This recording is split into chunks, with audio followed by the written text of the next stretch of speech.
Tales of a Wandering Witch, a Memoir by Joanna Joy. Chapter 1. The Curse of the Kraken, a Tale Untold, Escape from Babylon. There are always three sides to every story, yours, mine, and the truth. It is wise not to judge anyone or anything until all the evidence has been submitted. Those who base their judgments on one version of events are quick to jump to incomplete conclusions, but fail to see the bigger picture. The Kangaroo Courts. I'm writing this for the benefit of all the people who have seen fit to judge and convict me in their kangaroo courts for the death by suicide of Dan Molster, based on one side of a story, Dan's, that you never bothered to find out the other side of, mine. A story which he will have only told you part of because that suited his agenda and narrative. I'm sharing this so that those of you who have chosen to take sides in my family business understand that your short-sighted loyalties have contributed to a huge division which ultimately has detrimentally affected our children in a myriad of ways. Dan and I spent close to 12 years together. I've known him for 16 years. We collectively had 5 different boats, 2 of them we bought as family homes. We created and free-birthed 3 beautiful children, and we spent many years planning our future and the future upbringing of our children together. I lived off-grid on my narrowboat when we first met, and immediately Dan was taken with my lifestyle choice of living on the water. Our shared interest in survival, as well as living sustainably in an off-grid and low-impact way, were the underlying factors in our partnership and future plans. We also fell deeply in love with each other, despite a range of other issues which would prove to be challenging to our relationship. I shared with him my dystopian vision of how I could see that our Western society was being intentionally collapsed, with the totalitarian tiptoe of tyranny creeping ever closer, year by year. Together we hatched a 10-year plan, a survival strategy to evade and escape this stealthy tyranny. We had children together on the basis of the agreement that when the shit hit the fan, we would be leaving the UK and heading for somewhere safer. This plan had a name and everything. We named our plan in 2016. It was called 2020 Vision. The crux of this plan was to be alert and aware of the shifting sands of power in our Western civilization, and to be able to see clearly the oncoming tyranny and to leave the UK by 2020. I could see a future where the UK government would close the borders and lock their citizens in. I could see a future where the UK government would bring in mandatory vaccination, something I was not willing to consent to for myself, my children, or any other citizen of our country. As we all know, these 2 things have now come to pass. I told Dan that if mandatory vaccination was ever brought in, that this was a non-negotiable factor for me and would mean immediate evacuation from the country. On this basis, over 6 years, we bought 2 seagoing boats so that we could get off the British Isles if and when we needed to, if and when the government brought in a national lockdown or subjected its citizens to human rights abuses or crimes against humanity. We knew that we could navigate most of the European waterways all the way to Russia or coastal hop to Polynesia if needed. Dan acquired many international inland waterways maps, as well as starting the process of getting qualified in sea navigation in order to facilitate this journey. We discussed endlessly which country or part of the world would be best to head to. We nearly bought an organic farm in Belize together. We also considered learning to sail, buying a yacht and starting our sailing adventures in the Caribbean. Dan's love of reggae and Caribbean food always drew him to this part of the world. I changed my whole business structure to incorporate online working in order to work whilst travelling. This was several years before the world was forced to adopt online working as standard due to government-implemented house arrest. Dan also considered many different alternative work options to try to incorporate the ability to earn money on the move into our family finances. In 2016, 2 days after the birth of our son, Tiger Storm, our 86-foot ship arrived from Holland. We had grown out of our 3rd boat, Cornelia Adriana, with the expansion of our family, and we took on the massive project of Nuit Volmacht, never perfect, that Dan chose to rename the Kraken. For those who are not salty sea dog piratey boat folk, it is considered very bad luck to change the name of a boat, unless you do it when you take her out of the water.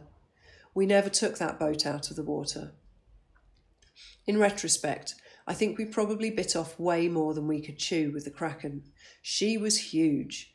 Dan cut and pasted metal for 3 years straight, converting her from a trawler fishing boat into a liveaboard barge. The pressures of 5 of us living in the small back cabin space, the debt we had taken on to bridge our purchase of one boat until the sale of the other boat, and the emotional demands of raising 3 small, wild children all took their toll on us. Unfortunately, our relationship started to break down in 2018 to 2019. And then there was the other factor. Dan had a deep and painful darkness within him that had been there since we first met, and I'm pretty sure had been there for a good while before. He had a self-destructive side that showed itself as an obsessive and addictive behaviour pattern, where he would stimulate and intoxicate himself in excessive amounts in any way possible as a way of distracting himself from this deep, dark pain that he carried. I tried for many years to help him address this inner shadow, as it became deeply damaging to our relationship, as well as affecting our children. It is one of my greatest sadnesses in this whole affair that he absolutely refused to address it, and instead chose to continue to numb and distract himself in ever-increasing amounts with alcohol, drugs, and sex. After a decade of trying to help him, I gave up, because he did not want to help himself. His self-abusive behaviour was becoming increasingly outwardly abusive towards myself and our children. He could not keep his own inner shadows contained any longer, and they spilled out in messy and damaging ways. During all this, he managed to maintain a fairly stable public mask of happy, friendly, funny Dan, all while his inner demons tormented him relentlessly. Only those of us that knew him really well knew what was going on underneath. After trying absolutely everything to maintain our relationship, I finally made the decision to break up with him at the end of 2019. Dan knew that 2020 vision would not simply disappear. This was a long-term family survival strategy that we had spent a decade planning due to external global events unfolding. And those global events were not going away. In fact, they were accelerating and amplifying, just as I had predicted for so many years. 2020 vision wasn't just a holiday fantasy. It was an agreement and a strategy made between 2 people to keep ourselves and our children safe. The day we broke up, Dan asked me to give him 3 months' notice before I left the country with the children, so that he had enough time to organise his affairs and come with us. For the record, he received 8 months' notice instead. At that point, we had 2 seagoing boats, but neither could cross an ocean. We also had debt that needed paying off. We collectively decided to sell the smaller boat that all 3 of our children were born on to pay off part of the debt. Dan chose to keep the Kraken as it was unfinished, and he wanted to finish it so that he could sell it at a greater profit.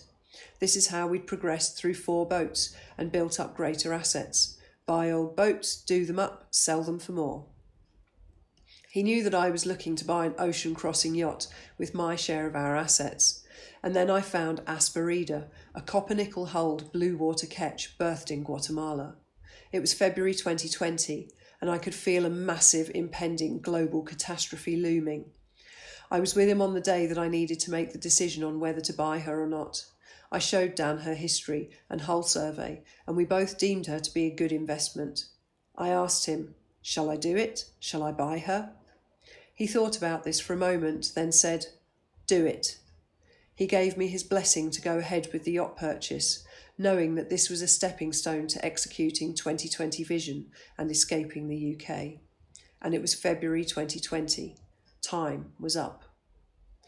We all know what happened next. March 2020.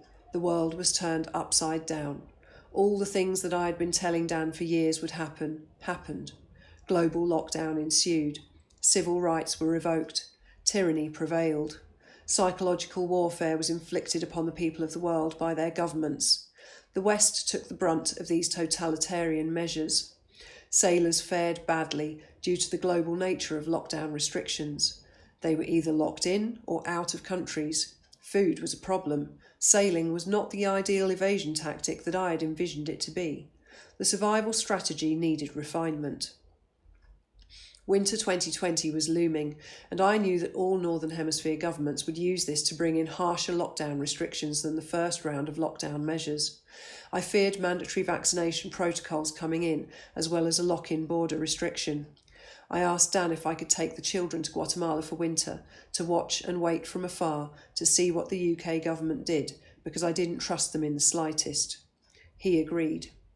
Well, the mass execution of the elderly, totalitarian lockdown measures, and the introduction of mass vaccination with an untested, experimental gene editing technology convinced me that my instincts had been spot on, and that I wanted to be as far away from the UK as possible. When the UK government brought in mandatory vaccination for care workers and healthcare workers, it was a deal breaker, and Dan and I both knew that we would not be returning from Guatemala anytime soon. This breach of the Nuremberg Code was one very big step too far for me, and there was no way I was going to come back to a country that thought human medical experimentation on adults and children without informed consent was okay. Fascism reigned. I considered myself and the children to be in a state of evacuation. At the same time, like a blessing from the universe, I sold Asperida, invested the money into crypto, made a killing and bought an off-grid house with land and many established food crops at the bottom of a volcano in Guatemala with Bitcoin. I immediately started homesteading, growing more food, learning how to keep chickens, as I knew that COVID was just the first domino to be pushed in the choreographed and intentional collapsing of Western civilization and all the infrastructure needed to maintain it in order to bring in totalitarian global governance. Looming in the not-too-distant future was food system collapse, energy collapse, financial collapse. This is all now playing out for all to see clearly. I begged Dan to come to Guatemala to see the difference in freedom versus tyranny compared to the UK.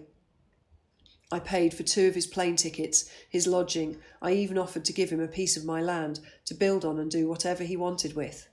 After a year of begging him to come here, he finally agreed to sell the Kraken.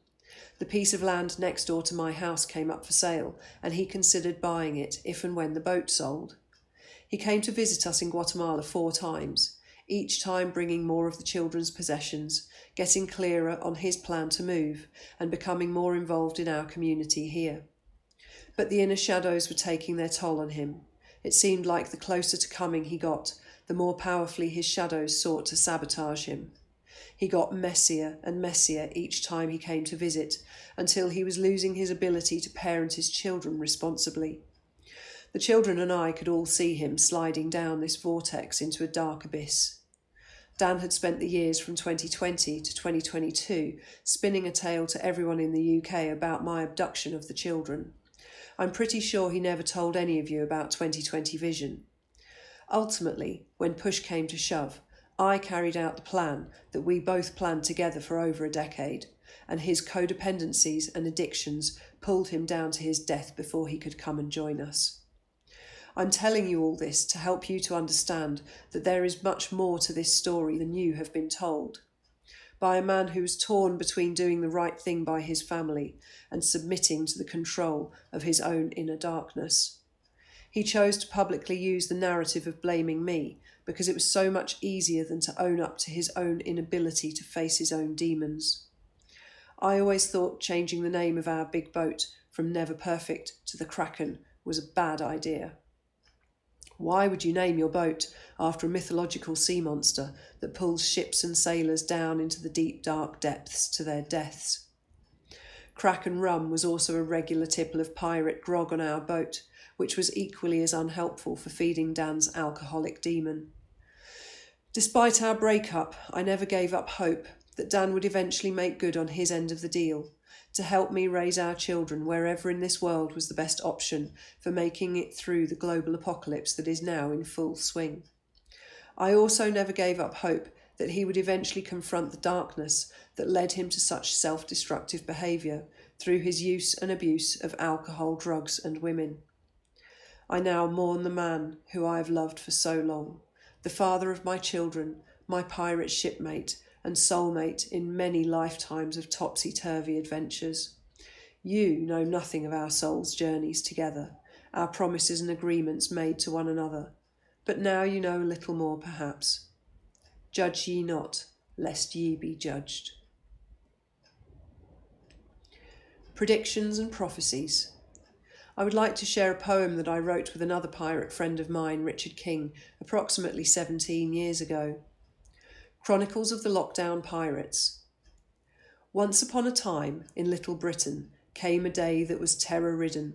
The people went crazy, the police got tough. The government decided enough was enough, so they're closing down the borders and locking down the streets and sending in the troops, the people to defeat. But the pirates set sail and they headed for the ports. An exodus of people to freedom they resort. From lockdown Babylon they choose to leave. Just keep on looking forward, no time to grieve. So here's the plan and here's the ploy. Just head to the river and look for the boy. Keep the island to your right, that's the key. Then under the bridge and out to sea. So where we're heading to is anybody's guess. But if you want to cruise right out of this mess, then gather at the buoy when the lockdown comes, 'cause rats jump ship when the ship goes down.